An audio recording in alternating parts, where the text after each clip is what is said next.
Was it drone or drones? Well, we're not entirely certain. It's thought to be a small number of drones in the plural. There were more than 40 sightings over the period the airport was closed, so we can't be exactly certain whether it was one or more. It certainly wasn't a lot. It was the same a small number of drones seen many times. But again, that will become clearer once the inquiries are completed. We also want to pick up that question that John was asking about. Is this terror related?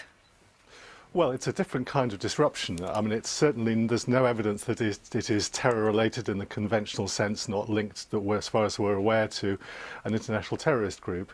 But it's clearly a kind of disruptive activity that we've not seen before. This kind of incident is unprecedented anywhere in the world, the disruption of an airport in this way. We're going to have to learn very quickly from what's happened. I plan to convene discussions with other airports around the UK very quickly indeed, so that they know what's happened, they understand what lessons need to be learned. And we've put in place every measure we possibly can to ensure that this can't happen again.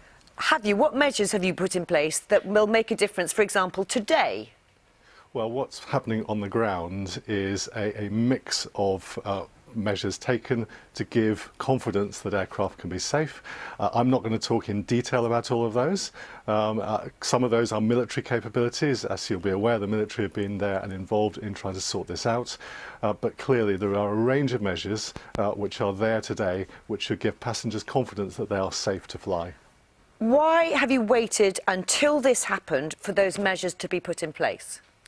Well, the reality is that this technology, the ability to stop drones, is really only just emerging. A small number of airports around the world have started to bring in systems that could help, might not solve a problem like this, but could help. So it's not a question of waiting to introduce technology. The technology is literally only just appearing.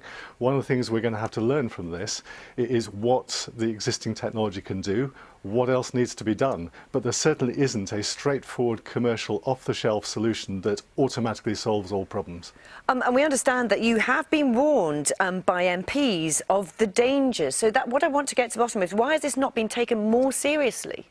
Well, of course, we've just legislated to introduce tough penalties. I mean, the simple thing is, this is a criminal offence.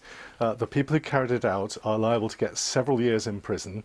We've got tight rules now about not flying drones too close to airports, about tough criminal penalties, about the ownership of drones. We've got further measures in train, for example, around the age of use of drones. So we've already legislated. We've got more in the pipeline. Yet we have been recognising this as a problem and have been acting. In other countries, for example, in Australia, drones aren't permitted to fly within 5.5 kilometres of an airport if they weigh more than 100 grams. In the Netherlands, people are banned from flying drones in the dark. Are these the kind of things you might be looking at? Well, yes. I mean, we've already legislated for restrictions that prevent you from flying a drone around an airport. We did that last summer.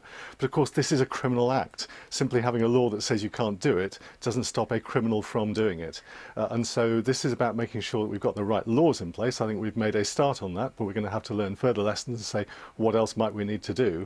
But it's also about making it impossible for a drone use of the kind we've seen to disrupt an airport in the way that's happened. And do you think that can happen, that you can make it impossible?